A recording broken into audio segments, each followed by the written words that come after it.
All right. Welcome back to Three Under. Thank you for joining us here in our episode two. We are coming in shortly after the finale of the Players event a few hours ago. And wow, what a finish it was. I think rarely does the Players disappoint. And we have another year where there was just an awesome finish. I'm not sure any of us saw that coming halfway through the day, but that was exciting. Boys, opening thoughts on the wrap up of the Players. Yeah, that was when the Sunday started. You felt like you knew exactly what was going to happen and who was going to win. And as that back nine started unfolding, on the 15th hole, it seemed like you had no idea what was going to happen, who was going to win. So, Yeah. lots of entertainment factors in it, and yeah, that's why Players never disappoints. Always leads to a nice, fun Sunday. Yeah. It Josh, felt anything it new? it felt like I was watching a repeat of PGA National. I thought I was watching Shane Lowry. I forgot that Ludwig was even leading the tournament. That was Yeah. insane. Yeah. Uh, Going around, coming to the back nine, Ludwig hadn't scored very well the whole front nine, but he wasn't Yeah. hitting it bad. I thought he had many good chances, and then he just puts two in the water on 11 and 12. I did Hmm. not see that coming. No. Good. Well, again, great players tournament, awesome champion in Cam Young. To give you guys a little bit of a look forward where we are going today, we've got a couple golf topics for you. Most of them related to the players and some overarching themes for the tour, for the golf world itself. And then I look forward to the rest of this week, what we've got planned. If you stay tuned, tomorrow we're looking to get out a look forward to the Valspar. Historically, there's a little bit of a hangover after Players Week because you go from the Players to the Valspar. But if you've had a chance to take a look at the field, the Valspar actually is a very strong field, and it's at another Florida course, which I think we all three have played. Certainly have all seen it. It's a great track. So we've definitely got some good stuff coming up. We're also going to bring you a bonus episode this week, bracketology. Spoiler alert: Michigan's going to win, but Ah, we'll dude. we'll get there on Tuesday. Um, all right, tournament recap. The biggest thing: Ludwig fell out. Matt Fitz made a charge, and then I think to me Cam Young came from nowhere to win that. Um, but let's stick in order here. Let's start with Cam Young. I think coming into the week, he was somebody all three of us wanted to talk about after the players. And then Friday afternoon, he was in the mix, and we kind of had him on our list. And then even going into today, we were like, he's a perfect topic this week because he stayed hot. And then shoot, the son of a gun won. Josh, thoughts on Cam Young and how he won today? I thought I thought it was just an impressive overall performance. He only lost shots around the green on his chipping. He is known for his driver, and Hmm. he hit some good drives, but he also hit some really bad drives this week. And Sure. it's really he made a lot of putts. I think the putts and his iron game really got him forward this week. I like Yeah, that. that's Shanny? that's spot on. I mean, last week we talked about how he was top two in driving accuracy and distance, or he really just tore Hmm. apart Bay Hill with the driver. And just if the putter showed up or his irons showed up, he was going to contend. And sure enough, his driver wasn't quite as dominant as Bay Hill, but the rest of his game showed up in abundance, and he's holding trophies today. I think to Josh's point about the driver, really both of your points, but what really sticks out to me is the guy has nuts of steel. If you remember his last hole yesterday on Saturday, he hooks that ball into the water on Yeah, 18. And if you caught a glimpse of this today, they were asking him about it, and he said he actually thought he hit a pretty good tee shot on 18 yesterday. Wind just pushed it left. And Shaney, I know you and I have played TPC. That water can sneak up on you fast. that is, I Any think, amount of wind pushing it one of the left hardest is, holes I've oh, seen, yeah. especially wind off the right, and Hmm. that bailout right is actually such a It's hard shot trouble. to the It's trouble green both ways. because you'll see, like, I think Sepp Straka had that punch out from the mulch. Fitzpatrick had it. That whole Yeah, fairway slopes to the water. It's such a right. good design that if you bail out right on the tee shot, the second shot is Yeah. so tough. But yeah, I saw a stat after the round that it was the longest shot longest drive on the 18th hole in shot link era, which That's what I was is I getting to. did see that. Is he hooked to it in the win the water event. left That's just yesterday, crazy. and then today he steps up and hits one 375, nutted it down Unbelievable. the middle. That's And crazy. that's I Rory mean could that's what we never. said. That's his Right, yeah, strongest club in his bag, and yeah. when he needed to, he relied on it. I was actually super impressed with how he putted this week. I mean, he didn't make everything, but he made a lot of long putts. They were actually talking about, I guess his caddy was a college roommate, and he basically just lines up the putts for him and says, hit it here. And he just might as well step up with his eyes closed and just get the speed right. And he makes it. Been there, I Uh, boys. love that. I yeah, love that. it was definitely If interesting. only Shannon would do that when I caddied for him, he would make I so know. many I putts. I remember one of my U.S. Open qualifiers where Josh was on the bag for me, and on the front nine, I hit all 9 greens and shot 39. I had 6 2 putts and 3 3 putts, It was and then on the terrible. 10th hole, Josh lost it at me when I hit the green and said, "Buddy, aim it right here," and I drained like a 40 footer, and like.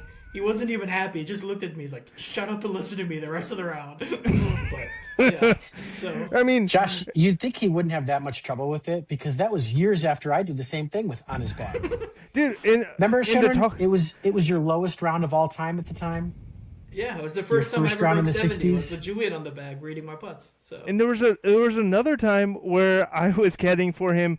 It was a 60-foot eagle putt. He goes, "I think it breaks left," and I'm like, "No, it breaks like 3 feet to the right." And then he listened to me and made the putt.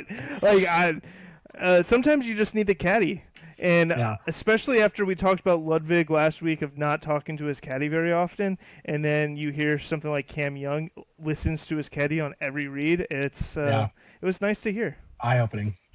I was struck this week actually though about because you guys had made that comment, and I actually went back and watched some of Bay Hill from last weekend, and you were right. Like there wasn't much going on, but they talked to each other quite a bit this week. I I don't did know if notice something that. changed. I'm wondering if part of it is just Ludwig plays so fast. And actually, let's Mm, this transition us into our second yeah, topic, which is Ludwig Sunday. I think for me, I was assuming all day until like hole 11 that Ludwig was going to win. And one of I my think points was most of going to the be world like was. when, well, right. When did the tournament kind of flip, And for me, it was going to be his first 5 holes on Friday. He started 5 under through four. And I was going to say he never looked back, but was that Friday or Saturday? Whenever it was. Yeah, And then, no, it was Friday.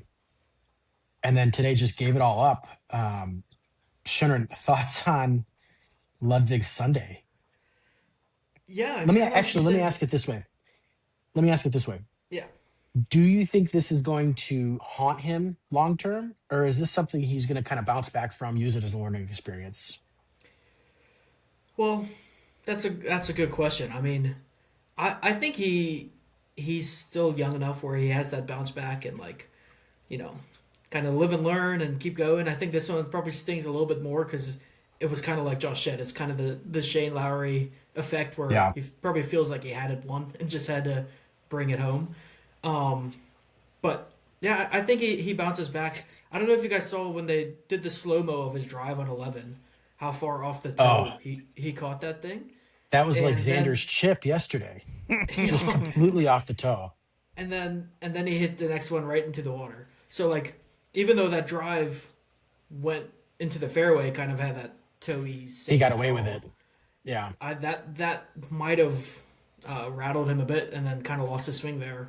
Duck hooked the next Hmm. drive into the water as well. Like so, it's tough to say exactly where he lost it. I mean, it's easy to point at the back-to-back water balls, but um, He I also only I had one think birdie today. yeah.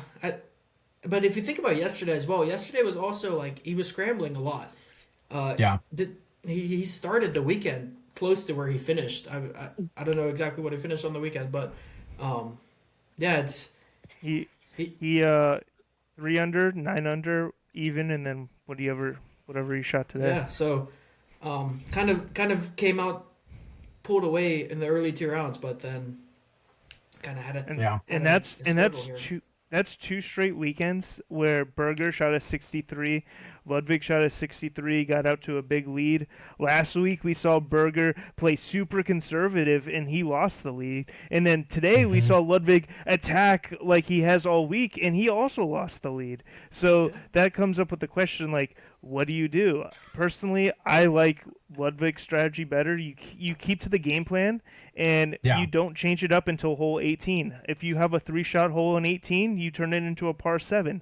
I don't think that trying to not lose is a good strategy like Berger did. I agree. I think it's You- just really hard to win on the PGA Tour. Like It is. yeah, it, and no doubt. I don't blame Ludwig. He really only hit a couple bad swings all week, and the thing is, if he was coming off a 63 today, we'd say, oh, third place finish, what a guy. It's just he did it early on in the weekend. Um, Yeah, now good point. now it doesn't look like as good a finish, but like he was struggling to start the year. He's found his swing definitely at Bay Hill. Still has it here. I think just went through some mental hurdles today, but I think he'll keep bouncing back. The other thing that struck me about Oberg today, the man did not make a putt until the 18th hole.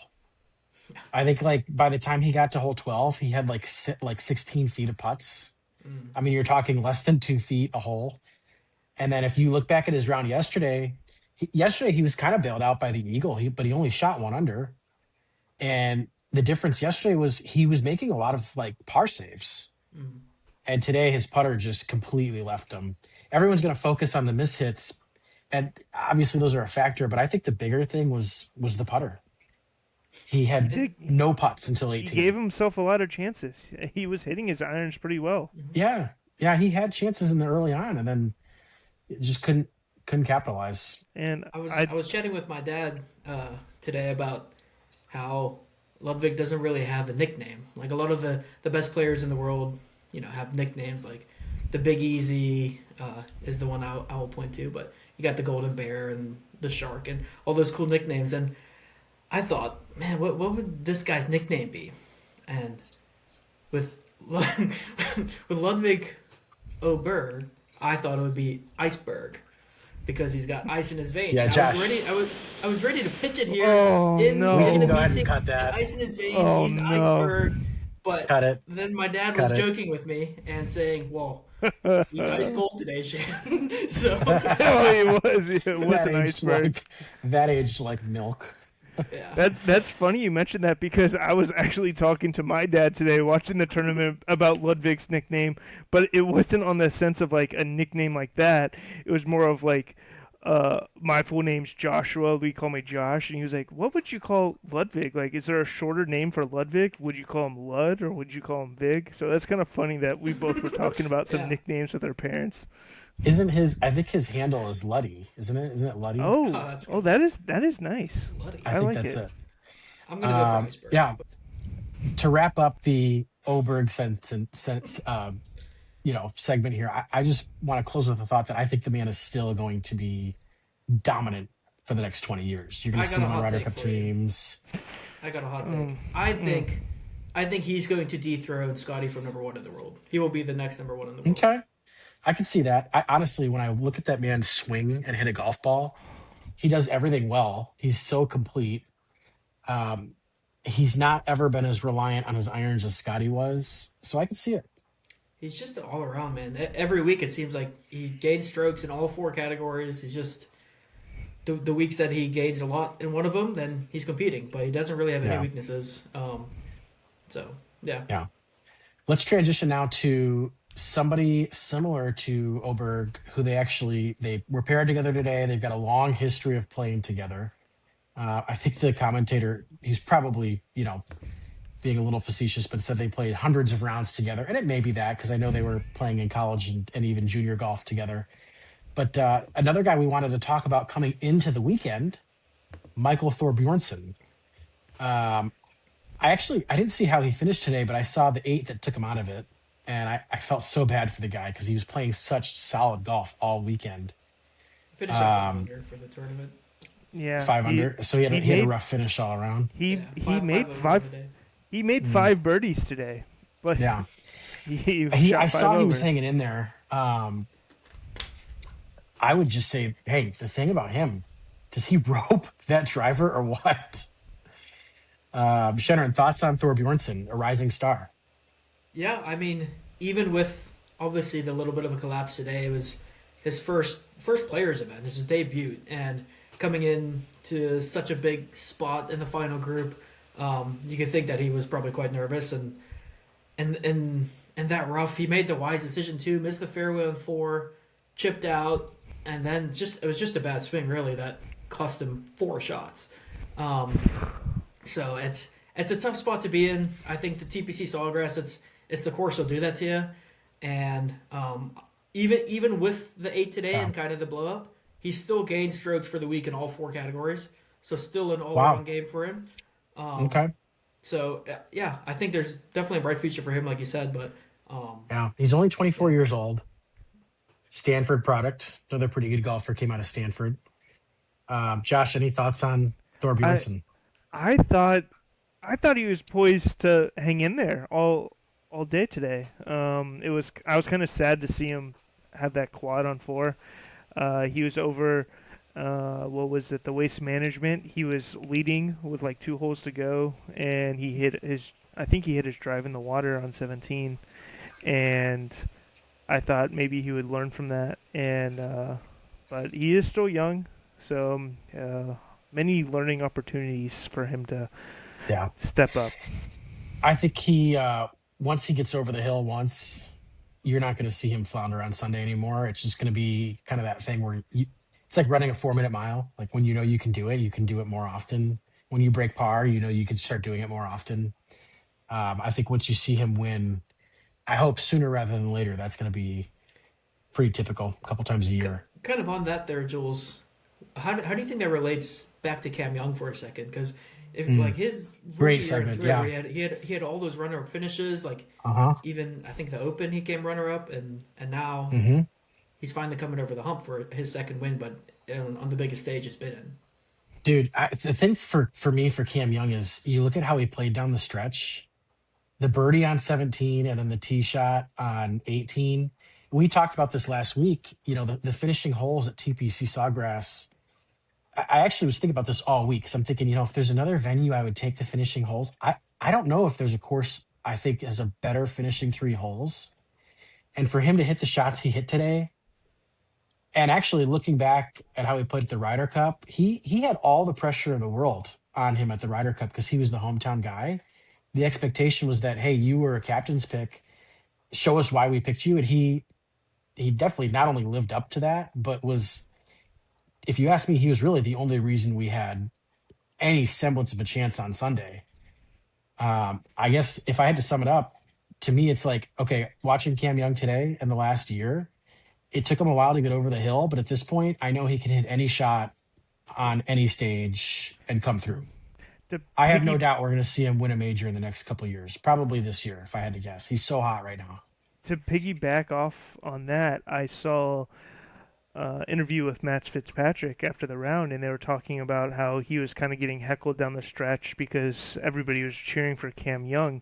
Does that put Do you think that puts more pressure on Cam Young to perform when you have everybody rooting for you and everyone's rooting against who you're playing, or do you think that eases you up?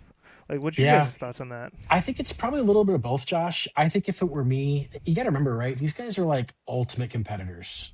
So, yeah, they're going to feel nerves, but I think that does more amping him up. I mean, you look at a guy like Cam Young, he shows zero emotion. So who knows what's going through his head? But if it's me, I'm probably thinking, I got the crowd behind me. I'm going to give him something to see. That shot on 17 was nice too. And to make the putt was so sexy. Dead Oof. weight, right in Yeah. the gut. I was hoping he would make the putt on 18. Not even, have to worry about someone else missing it. But at the end of the day, everybody's going to give shots back. You just have to hope you don't give them back at the wrong time, which is what Fitzpatrick did. Hmm. And Fitzpatrick, he hit his driver so well this week, and but on hole 18 he missed the fairway 16 as four well. His Yeah. last times. two drives. He Yeah. all 4 days he missed the fairway on 18. That shows how tough that hole is. Mm. Yeah. Well, we all know golf can be amazingly fickle, which brings me to my next topic, which is Ben Griffin. I remember thinking Ben Griffin last year was going to be the next guy on the US side who would be in the next several President's Cups, a top 20 guy in the world for the next 15 years. Josh, I'll start with you here. Is he kind of a flash in the pan, or is he going to come back? I mean, we really haven't even heard his name this year. It is sad to see. I like Ben Griffin. I think he's a nice guy. I was really hoping for big things to start the year. I think maybe last year was so big for him and he had so much hype that he probably put a lot of pressure on himself coming into this season. Everybody kept on talking about how he quit golf and he came back, and Yeah, now he has. I think that put a little bit too much pressure on him when he was going on that run. He was just feeling himself and no one knew who he was. So could I be. think I think just the start of the season, with the spotlight on him, he's getting more media coverage. I think it's just getting used to kind of feeling, and I think he'll come around. I don't think he's lost this game yet. I'll say about Ben Griffin is I love the guy because he gives guys like us hope. You know, the guys with the day jobs. He was what, a mortgage loan originator before picking golf back up and shoot making it right. Like, let's not pretend he's got his tour card. The guy is a bona fide star. Um, Man, I'll tell you what. He also played a lot of golf here at Legacy, kind of our stomping grounds. Um, I hope he finds form again because I think there's certain guys golf is better when they're good, and he's one of them. Shanny, any other thoughts on Ben Griffin? Yeah, I mean, after the stellar year he had last year, he won 3 times last year. I mean, it's quick to Crazy. forget, but that's top 5, top 10 in the world caliber win rates, and whether he's going to do it again this year or not is yet to be seen. But I think a little bit of regression back to kind of a middle of the field PGA player is kind of where he's at now. He's losing Yeah, strokes off the tee and approach so far this year, so his swing definitely isn't quite where it was last year. But you're yeah, not pushing the he was panic button Mr. quite yet. Consistent last year. Not just his wins. Every other week he was also racking up top 20s and top 10s. So I Yeah, think once he finds that swing again, gets back into the positive strokes gains territories, I think he'll start slowly coming back to the leaderboards, and then we'll yeah. see for sure.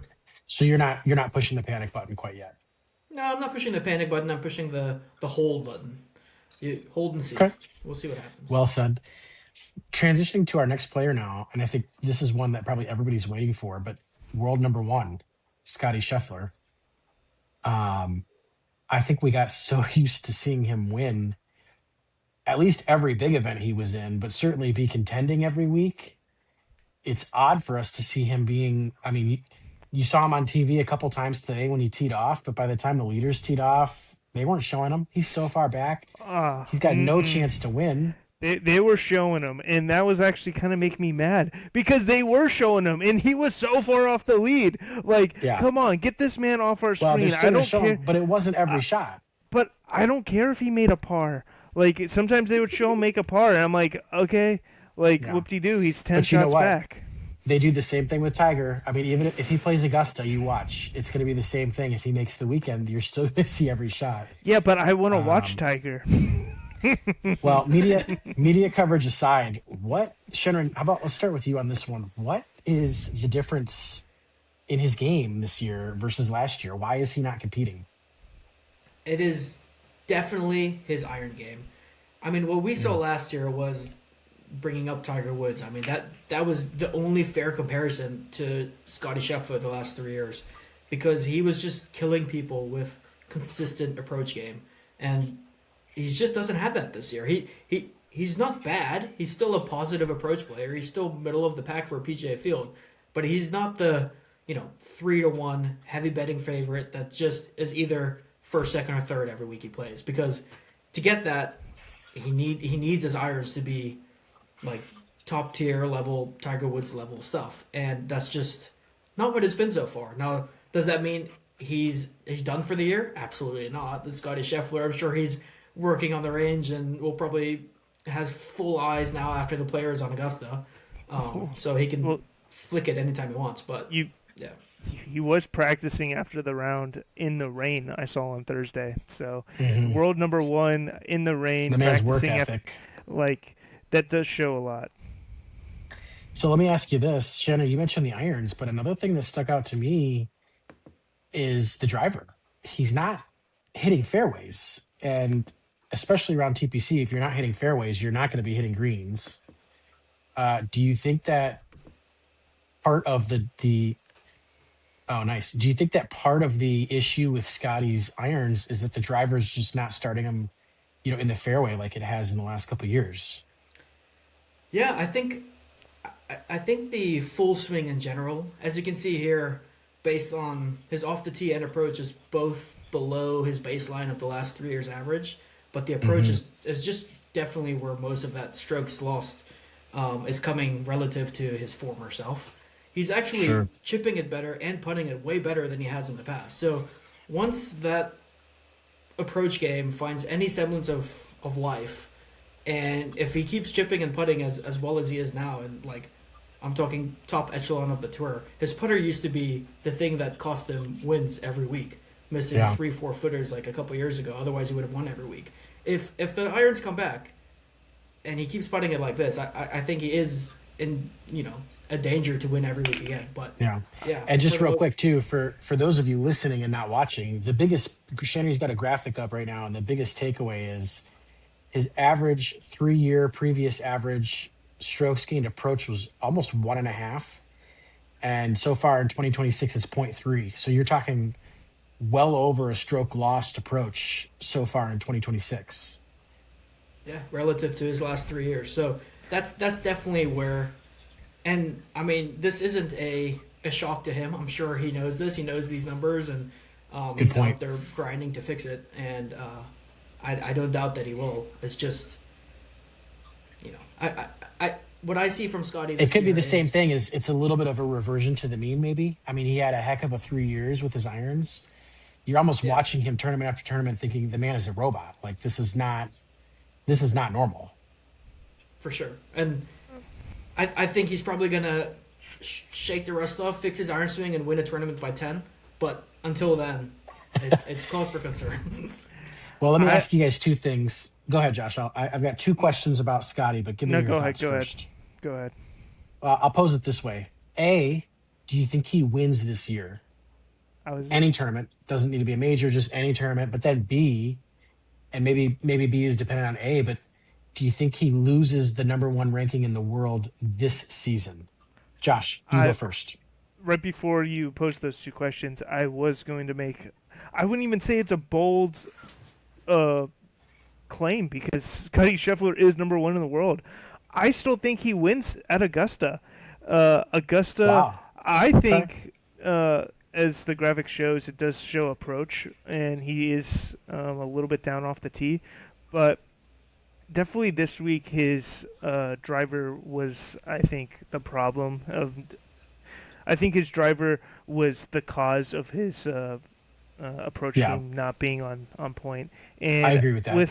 with Augusta, you see multiple winners: Bubba Watson, Phil Mickelson. They spray it all over that course. You don't have to hit the driver straight on Augusta to win.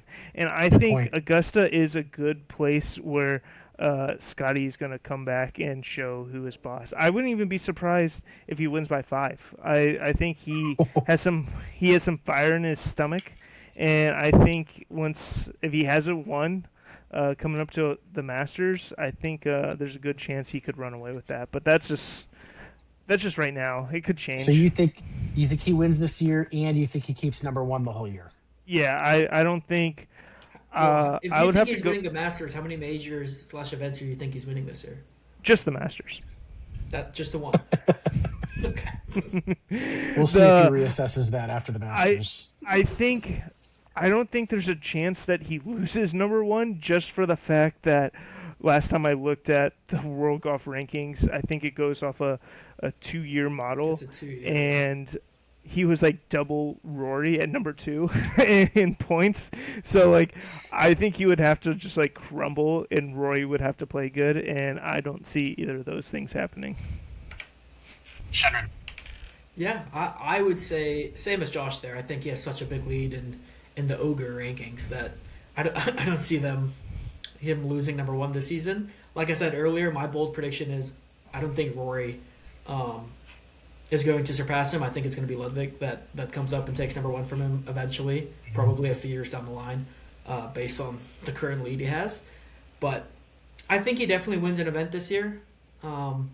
Just by, if you see on the left, his 2026 strokes gained, he's still a complete all around player. He's still gaining strokes in all four categories. It's just not to the degree of him winning every third event he plays in anymore. So I definitely think he's still going to go around and win some more events this year. I mean, he already has one win, and here we are questioning him. So Yeah, he did win this year. yeah, so I mean, I think but my statement would be I don't see him winning a major in the condition he's in currently. I think this will be a year with Okay. no Scotty majors, but he'll probably definitely ball strike his way around into some other victories. Probably I Memorial. do- I mean, the guy doesn't ever play bad at Memorial, so we'll see if this year's any different. I do think with Scotty being down, it does open. We've seen some other winners, and I think it's a good thing for golf that we're seeing more people winning. Uh, Cameron Cameron Young has won before, Akshay has won before, but to see him win big events that we usually would see like Scotty win the last few years, it is kind of refreshing to see, and I think it's good for golf. Sure. You got Morikawa in there. Gotterup's won a couple times. These are new kind of superstars in the making that are finding a place now that Scotty's not winning every week. So Yeah. Well, to add on to that, I'll just keep it short. I think you guys are right. I think he'll win again this year. And I don't see him losing number one unless he completely crumbles, which, I mean, let's keep it, relative. He's still making cuts. He's still finishing. I think he was still top 20 this week. 22. There you go. But I'm still not clicking panic yet. I think he's going to find some form. And I think one thing we should kind of mention is that it seems like maybe he hasn't always started out strong in the beginning of the season and then kind of ramps up as the summer really hits. So we'll see what he does this year. Big family winner. Um, I think he takes the winter off, spends it with his family. could be, especially now that he's got little ones running around. But I know one thing we wanted to talk about this week too was the AM PM shuffle.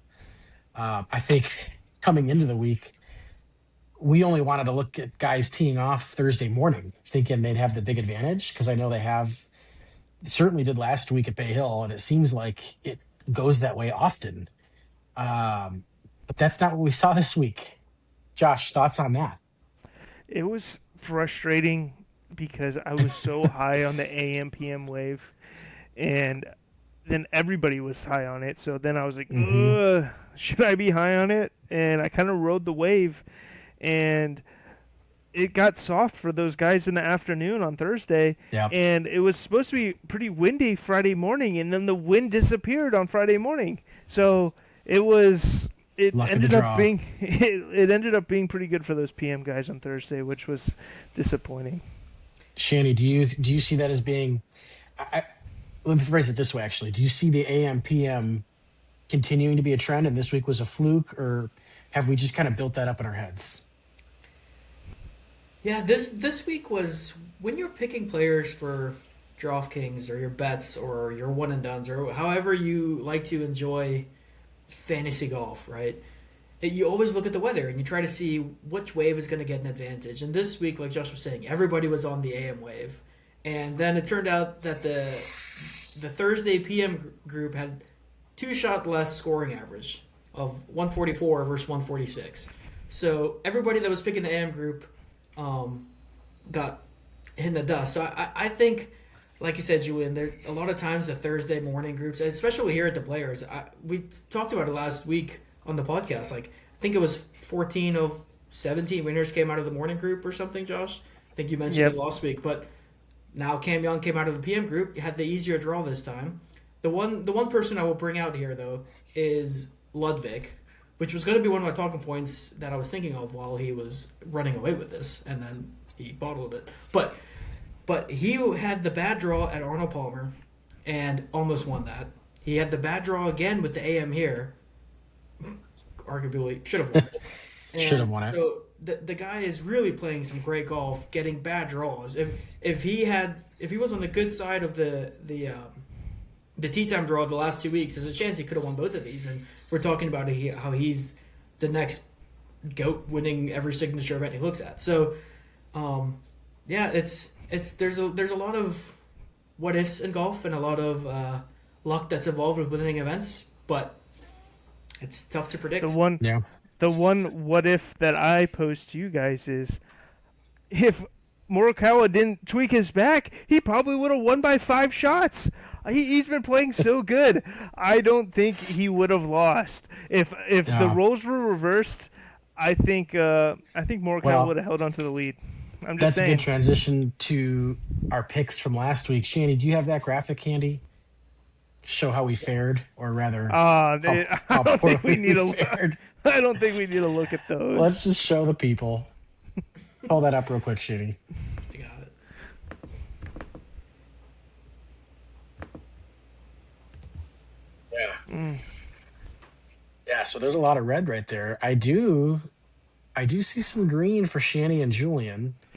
Oh. For our listeners who aren't seeing this graphic, just to give you kind of an overview, we've got our results from last week. We've got a couple. If you recall, I picked Morikawa to win outright. Josh, I think your point that he would have won by 5 is right on. Um, we've got him in purple here because he withdrew, as you guys all know. We've got Josh's best bet of the week, Morikawa top 20. I don't see any way that doesn't cash if he plays. And then Shannon's top 20 pick, Ryan Fox, with with the kidney stones withdrawing. So that certainly didn't help us fare any better. But um, I do see. Let's show it cashed. We've got the Julian pick for Corey Connors top 20, and then my best bet was an Aberg top 20. That was really never in doubt once Friday morning started. Josh didn't have anything cash. Well, let's talk about No. your pick of Sam Burns No. fade. No. I didn't see his name all weekend. What did he do? He had a top 10. So He did? so he shot 3 over on the first day and then just steadily got back into it. I don't know how he finished. I'm looking it up right now. So our Where is fade So his is bad, all name? actually played pretty well though. bad. Yeah, my fade of Tommy Fleetwood did well, and then Shenron's big fade of Brooks Kepka. Josh, we've got the Brooks tracker. I'll tell you what. I actually watched a lot of Brooks this week. If the man could putt at all, he wins by 10 strokes. It seemed like every time they showed him, he had a 10-foot birdie putt. I thought I thought that he was gonna putt well this week because he putted bad Thursday and Friday at his last event, but Saturday and Sunday he was number one in shots gained putting, and I thought maybe Hmm. he turned a new leaf, and I think he might have. I would have to look it up. I think he might have finished first in birdies this week, but so I Yeah. think he's playing well. I Yeah. don't I think we might see him in the winner's circle this year. I think that take from Shandron that we might never see him win He's again. never winning again. That's Oh still my no. take. I'm a little less confident in No, it this week than I was last week, but I stand by he it. he he looked really good this week at a very tough golf course. Yeah. He certainly looked more like the Brooks that has won 5 majors than he has in the last 2 years. Well, maybe the last year because I know he had a live win 2 years ago. But just let's talk about this graphic quickly, boys. What for you is the most surprising on here? And then Josh, we'll pivot over to you. Good question. I well, you can see my Sepp Straka backing was the one thing that went well for me. Got a chop on the first round leader with that big lead at 5 under on Thursday, and Hmm. he's really playing well and he's loving signature events. Every signature event he's up on the leaderboard. It's almost like he wakes up for these tough golf courses, big events. That's really when he shows up and makes a lot of birdies. One one could My say he's most the new surprising. Brooks. There you go. There's He a has to get in the comparison. winner's circle. That hey, he's won a couple good events here the last couple of years. But my most surprising pick, I would think here at the bottom, was Jake Knapp. I was expecting him to have a better week considering his form this year. It came out later before the round started here at the Players that it wasn't an illness that made him withdraw. It might have been a little bit of a back twinge or something, which made me less confident in this after our recordings last week. But maybe that's what it is. He was just shaking off the rust. He missed the cut on the number, so it wasn't like he played terrible. It's just yeah, that was a surprising miscut, in my opinion. I Josh, what I sticks out to you? I think what sticks out the most is Shanron's pick of Justin Thomas. He had a long shot of Justin Thomas. Justin Thomas played terrible at Bay Hill, and he showed some life this week. He had a few big numbers, which can happen at players, and I think if he could have uh, made those into a few pars, he could have He had won a this couple big week. numbers this week that kept him He out. Made that yeah, triple on Yeah, six. Um, Otherwise, he would yesterday have been right up it there. was. or today. And then but he doubled 18 yesterday too. Hmm. But Um, yeah, he was right there. I think for me, oh, go ahead, Josh. just what sticks out to me is, for some reason, below my name, I see a bunch of red. I don't know why that is, but I don't know if that was a glitch. But yeah, what sticks out to you, Julian? Josh can be looking for some redemption next week at the Valspar, so I look forward to those picks tomorrow. I was going to say that the thing that sticks out to me, I'm going to pick on Siwoo Kim a little bit, and I picked him to be the first round leader. He had a horrible first round. He wasn't even anywhere near. He did cut scrape, so he did make the weekend, but then he was a non-factor, and I don't know. I felt like it was going to be a good week for him coming in, and I just looked it up. He finished like tied 51st, so you're talking like bottom of the barrel for people who made the cut. And to me, I thought he was in better form than that. I thought he was going to get. Uh, I thought he'd be around on Sunday. Jules, So do to you me, he think was there's the some biggest guys on surprise. tour? I would probably put Brooks in this category back in the day. That if they're not winning, they don't really care. They're just trying to bring it in home. Do you think Siwoo classifies as that, or do you think that's just kind of? I I definitely think Brooks is that kind of guy. I think right now it's a little different because he's trying to kind of make his way back. Hmm. Um, I don't think Siwoo would fall into that category, and the only reason I say No, that is because we talked last week about how he plays so many events. And I think if you're going to fall into that category, you're probably only playing, the signature events, the majors, and maybe a couple others. But he's playing almost every weekend. dude. Um, Siggy Kim loves to golf. You think he's just yeah, gonna I mean, reel it in on a Sunday? This man is a grinder.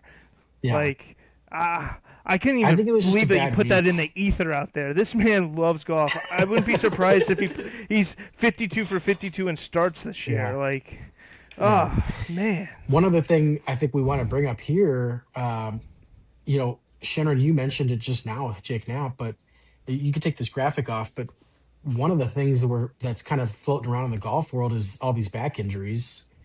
You got Morikawa this week, Knapp last week.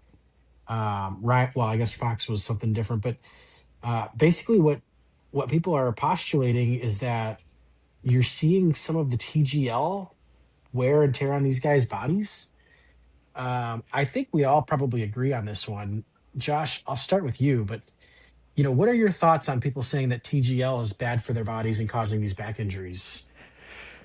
at first I thought that it had no basis, but then after thinking about it, um, besides this Florida swing where the TGO studio is in Florida, so it's not that hard to get to into courses. But some players were finishing their round in California and on the West Coast swing and flying for a match in Florida on Monday and then having to fly back after the round back to the West Coast for a practice round on Tuesday. And I think maybe it does have some fatigue to their body. I wouldn't contribute all of it. The TGO is the main factor for these back injuries, but you also have to think TGO is trying to sell views. They might be those simulators might have some uh, little less variance, and these players are trying to hit it as hard as they can out there for some views and some clips on YouTube. So I think maybe the players are a little. Yeah, it's Um, when you see that ball speed pop up right at the bottom. I don't think they're swinging that hard on tour on a real golf course. So Josh, um, how do you Shannon, think your they thoughts? solve that? Do you think they build a stadium in LA next year or the year after and try to to mitigate that traveling needs for the Well, players. hold on a I second. Hold on a second, guys. Let's point out that they're not flying coach like we would fly, right? It's not, they're not catching the red eye to Orlando. Like, that's not what these guys are doing. that's debatable because I when I worked at the airport way back when, I saw Hendrik Stenson right after a silver medal in the Olympics just flying coach right Okay, sitting right next to me, and Josh, he was a pretty big golfer back then. let me remind you the guys that have these back That was a injuries great are story. Colin Morikawa, Rory McIlroy. Um, I don't think those guys are flying coach. We're not talking Okay, about Henrik Stenson here. but okay, Shannon, give okay. us your thoughts. Moving on. I I think I don't think there's any correlation. If it's anything, maybe Josh said it's fatigue of, you know, losing some sleep, but I don't think it has anything to do with injuries. I don't think the connection is that strong. I do think now that there are some people talking about it that the PGA and whoever's running TGL, maybe it's Tiger or I don't know who the big runners are of that, but they're probably going to try to expand and build a stadium somewhere out west, maybe if it's even if it's Texas or something, just to have a more central location for these events that are on the West Coast, so it doesn't become an issue again. The point I would make, I think the whole thing is a red herring. Um, the point I would make is that these guys are hammering balls Tuesdays and Mondays and Wednesdays anyway, right? It's not like they just take 3 days off, maybe every now and then. But the guy I'll use is Scotty Scheffler. You can bet after a week like this week, and really a season that he's had so far, he's probably going to be in the range 7 a.m. sharp tomorrow. Like, there's no question in my mind. Oh, he's I running. think He's they're running for the so Masters for sure. Yeah, and I think they're so used to putting that kind of pressure on their body every week anyway that I can't. I just feel like it's a red herring. I don't think that it's putting that much extra stress on these guys' bodies. They're all in great shape anyway. I just don't see that being the case. No, yeah, I think Um, it's what do people say? Coincidence, right? yeah. Let's move on. One more topic we want to get to, um, important to the golf world as a whole. But Brian Rolap had his state of golf press conference earlier this week. They announced a couple initiatives, I guess you'd call them. I was a little underwhelmed myself, but for the viewers, Shannon, can you pull up that graphic? Does somebody have a graphic of the overarching points? And we can kind of see. Pull I up can that put it graphic. on Yeah. afterwards. I can edit it in. Well, let's just go through them real quick, and I'll go through the first one here. Let me pull it up here on my side. Season structure. They want to essentially double significant events, signature events. What do you guys think about that?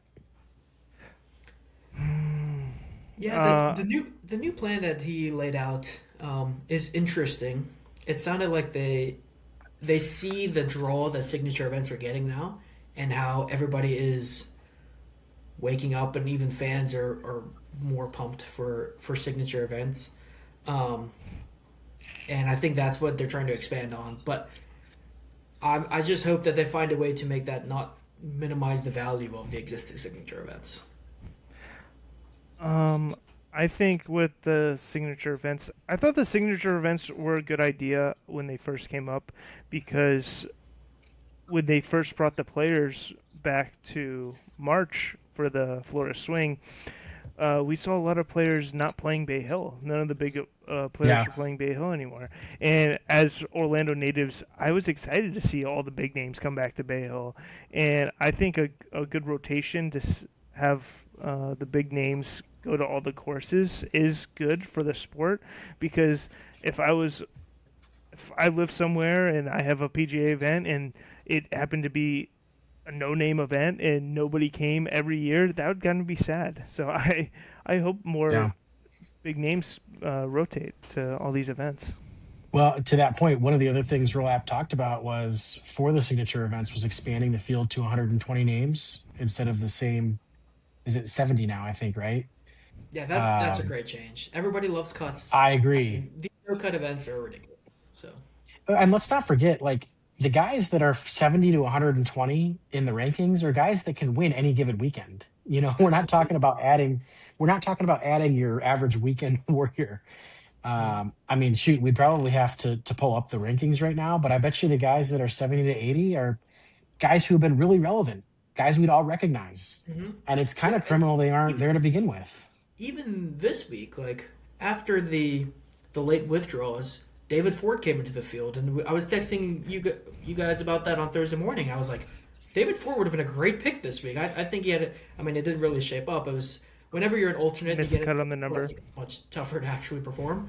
But there's guys even in these large field events that are on the alternate list that would be great fits for these courses. Yeah, I think David Ford was a great alternate. He last week he holed out 3 times in a row. That was pretty crazy. So in the PGA, talent goes deep, unlike some other tours. Which ones? The three-letter tour. Um, We could do a whole episode well, on I that. again, we could. I do think Rolat mentioned some good things. To me, you know, I think the golf world is excited for some of the changes comings, but to me, changes coming. I think the biggest thing was he mentioned potentially doing the tour championship as match play. Oh, And oh, Beautiful. Love it. I'll put it this simply. To me, if that doesn't happen, it's all a failure. I think the staggered start was always the stupidest thing. That was It's yeah, like, oh, stupidest event. Try you're, try explaining that to people who don't know golf. Like, why is he yeah. getting a head They're start? like, It's dumb. why is the best player 10 shots up? Now no one else can win. Like, yeah, like if obviously. you come into the playoffs as the number one seed, the chances of you missing the tour championship were like you couldn't. And I think that was the benefit of having a good season is you get to play in the tour championship and have a chance to win. You don't see the best team in the NFL get a 7 point lead to start the Super Right. Bowl because they had the best record. But They Yeah. like it's just it's so dumb. ridiculous. I would say, obviously, right now the PGA Tour is scared of Scotty Scheffler not making it to the finals of match play at the Tour Championship. They want him there with People are going to trophies and watch stuff. anyway. Maybe you can, say the top four seeds get a first round bye or something to try to help ensure they get a little closer. Like, there's a lot of ways you can organize this to help give them a lead without making it too You could overpowering like it you currently is. you But match play is such a great format for golf. I love it. And now there's none of it on the PGA Tour. They took away even the Yeah. regular WGC events, you, and I think it would be a great finale to the season. Yeah, you can I do think it. they can even pair it because I know on the Sundays where there's only two matches or one match on the course, it's not a lot happening for TV time. Like, I think you pair that with celebrity matches, right? That's when you bring out the Travis Kelce's and Steph Curry's and like they bring entertainment to help fill the downtime of the only being one course on the course. I Yeah. think No, you lost me there. But I do think match play should come back. Josh, give Well, us your that's what thoughts. killed match play. Killed match play is nobody was watching the last rounds because it was boring. There was only I, one group I was on the watching. course. I think I'm saying viewership. this is my ideal format for the championship. Thursday, Friday, stroke play, top 16 get to the weekend. Then you play two matches Saturday, two matches Sunday. You crown a winner. It's the ultimate feat to win. You should be able to play two. You should be able to I see you play. want to What would double that be? down both formats. 72, I like 90, that. 108 holes. You should be able to do that. I think Yeah. if you're the best golfer after 108 holes on a 4 day weekend, you deserve to win the championship. Well, and here's what you could do too to fill the time is just make the guys play more even when they lose. Just give an award to 1 through 10, and even if you lose your third place match or whatever, make them keep Wow, playing. Like you can Mr. find a winner. Participation Trophy over here. I'm saying top 10, not top 100. So, Yeah, there could um, be the consolation prizes with different payout structures, so that there's right. more That's what matches I'm on the. saying. Just Like you just you play could for fill money eventually. matches. Hmm. Well, that's what they're doing to begin with. Well, Um, also all right. jewelry. I think we all agree with I, that. I I think think I would love to see Charles Barkley uh, right after Scotty Scheffler wins the Tour Championship in a match play. Like, that sounds like a great idea to me. I don't know about you guys. You go from the best iron striker in the world to the worst, all in 2 minutes. Oh boy. That's life. Especially if they tee off like right next to each other and the holes go across each other. what? Charles Just make it a Barkley scramble. shanks it and hits Scotty in the head or something. That would be great content. All right, Shani, let's move on to, I think you've got a couple slides prepared for recap of the week. Yeah, this is a And then we new will wrap up. segment. This is a new segment that we are starting. It's Shanny Stat segments for the players. As a little bit of a wrap up, we are here and I'm going to blankly show the stats of a golfer, and I'm going to have you two guess who you think had these stats this week at the players. So here's golfer number one. Ooh. They were top 10 off the tee, Ooh. approach around the green with a cold putter. I will give you a spoiler clue. We did mention them in last week's podcast. This looks like Brooks to me. Josh, you got a guess? No, Brooks. I did look at Brooks' stats, and he was like fourth in approach. Okay, well, I think I would assume that Matt Fitzpatrick had putted better, being in the top, but he hasn't been putting very good. I think I might go with Fitzpatrick here. you guys are both wrong. This is Mr. Fleetwood. Checks Oh, out. I should have known. Should have known. Based on our conversation from last week at Bay Hill, his swing is definitely come back. He's top 10 in ball striking this week.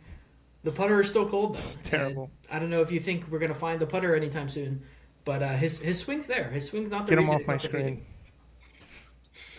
screen. All right, next. All right, next guy up here. Same story. Mr. Ball Striker. What is this? Not quite on Tommy Fleetwood levels, but still struggling with the putter here.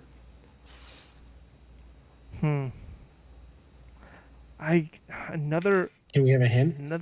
another bad putting performance. Julian, you specifically brought this guy up last week as a stock down person. It's a stock down person. Justin Rose? Who think you Nah. thought was struggling, and I said I liked his water routine. Ryo. Oh, Yeah, Hisatsune. I was thinking This is Ryo. Mr. Hisatsune. His swing is also back in business here. The putters was letting him down. You didn't see his name really at all this week, and when I was I did. diving through the I did. stats- I was looking for him though. Oh, you were looking for him. But yeah, the putter is really the only thing that kept him off the first page of the leaderboard this week. His swing is still right there. We were mentioning last week, we were wondering if he's going to find form again, and he's kind of Yeah. living and dying with that putter at the moment. You did spell his name wrong, but I love this guy. I hope he can find a putter. Hey, Who you got next? no spell checks. All right, we got one more and then one fun one. This is somebody who was playing well on the leaderboard. You definitely would have seen his name. He was much longer odds on the board, but big member of Team Ball Strike. Is this Tony Finau? No, this person made a flash appearance at the Cognizant with Shane Lowry and Nico. Cool last I'm name. trying to remember who else was up there. Who else was up there at the Cognizant? Smotherman? Correct. This was Smotherman this week. He Wouldn't have gotten that without the cognizant hint. yeah, I gave you some hard clues there, but he is firm on Team Ball Strike here. Short game wasn't all that this week, but his ball striking is there, and that's what I'm looking for when people are popping in future events in the coming weeks. Not sure if he's playing at the Valspar or not, but this is definitely a bullish sign because his swing's there. He's played well at the Cognizant, hit the ball well here at the Players. He was up towards the top there. Friday, Saturday kind of faded on the leaderboard, but yeah, swings in form. I then didn't know he had it with the driver like that. yeah, led the field in strokes gained off the tee. But we'll do one more, and this is the Had person a that top we've 20. mentioned several times here in this podcast. Oh, that's Brooke. No, Dang. that is Yeah. Brooks. I knew he was fourth. Yep. Josh got that right off the bat. Mr. Brooks Koepka. So you can see his iron play is there. His putting woes. I'm honestly Earlier surprised continued. his putting isn't worse than that. Yeah, I mean -1 is it's not great, but it's not terrible. I've seen some worse numbers. Looking at you, Taylor Pendrith at Bale, but Dude, that was bad. That was that bad. was he was leading off the tee and approach pretty much with like -10 strokes putting over the week. Oh god. Yeah, no. Brooks's iron play is here, and like I said, I do like that. I like those for team ball strike, cold putter. So yeah, these are the four standouts I had that are, swings are really feeling it. The putters let them down this week, and might be opportunities for bounce back. Even though I hate to say it about Brooks. A rare Nice. compliment from Shenron on a Brooks. Yeah. All right. That was Well, I think that was our wraps us new up. Shanny stat segment. I love Nice. that. That was a great segment. I think that'll wrap us up for the players. Closing thoughts. I just think, like I said in the beginning, the players lives up to the hype every year, and this year was no different. I love the champion we got, and I can't wait to do it all again next week. We will be back tomorrow. Looking forward to the Valspar, and then we're going to try to do a bonus episode for everybody on March Madness coming up. Any quick 10-second closing thoughts, Shannon or Josh? I just want to talk in the sports world. I was watching the IndyCar race today, and they had a caution, one lap. We were about to see mayhem on the last lap, and as they crossed the line after the caution, the back two markers wrecked before they even get to the finish line, causing another caution, so we never even got to see a final lap. It was absolutely terrible. Like, if you're in last place, just come on, man. Don't ruin for everybody else. But anyways, What would be the equivalent of Okay. that in golf? No, my closing thoughts here. I would say, like we said earlier, it's probably the best three closing hole stretch in golf. I'm glad that it comes at the big event like the Players' largest prize pool of the year. I think it's almost like the Bear Trap, but on the Bear Trap you're trying to survive. At the Players, the last three holes you're trying to survive as well as make birdies. It kind of can go both ways, which I think makes it very interesting. Yeah, so the course is a winner. Cam Young is a winner. Was a great week. Lots of fun on the Sunday. All right. Good deal, gentlemen. This was fun. And everyone, thanks for listening or watching, whatever you're doing. Look forward to seeing y'all next time. Signing out. peace. See ya.